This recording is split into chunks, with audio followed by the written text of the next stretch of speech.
here we're asked to find the slope of the line passing through these points. So remember, all you need is 2 points to define a line. And so here we have 3 different lines that are passing through these points. And we want to find the slope. Now, I specifically picked these examples to show you or demonstrate to you 3 special cases. All right, so the first one, we're going to go ahead and use our formula for slope. M equals y2 minus y1 over x2 minus x1. And what we're going to do is pick a point to be 1. So we'll call this point 1. And we'll call this point 2. You always want to pick a point so you don't make any mistakes. So y2 minus y1, here are the y values. y2 minus y1 is -4 minus 2. And x2 minus x1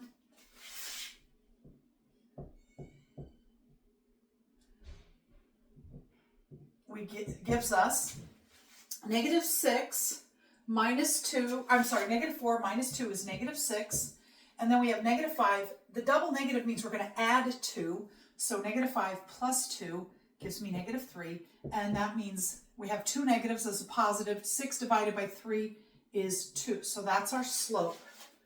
Okay, m equals 2. All right, now this next example, I just right off the bat, I noticed something here. We have 2 x values that are the same. What is going to happen is when we plug those into our formula, y2 minus y1, x2 minus x1, okay, it really doesn't matter what the y values are, but notice that we have 6 minus 6.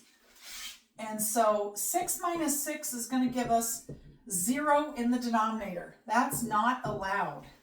Okay, that's undefined. So in this particular example, m is undefined, or our slope is undefined. And that's because x is a constant, and for this linear function, x is always going to be 6. Okay, that's a vertical line. So vertical lines always have undefined slope. So when you're looking at the x values, if you see them that they're equal, just write that number, x equals 6, and say it's a vertical line, the slope is undefined. Okay?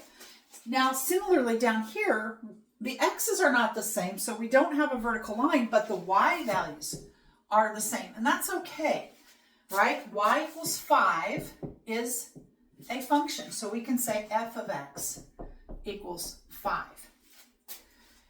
And this has no y in it, so we can't write f of x, right? F of x replaces y, so it is a function. And what is the slope? Well, when we put it into our formula,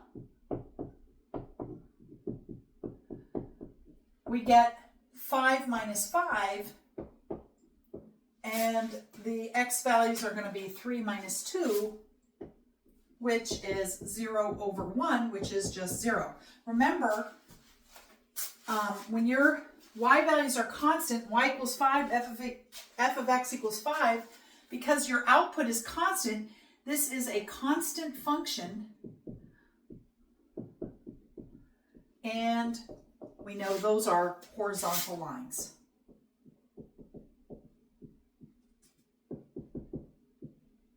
So m equals 0.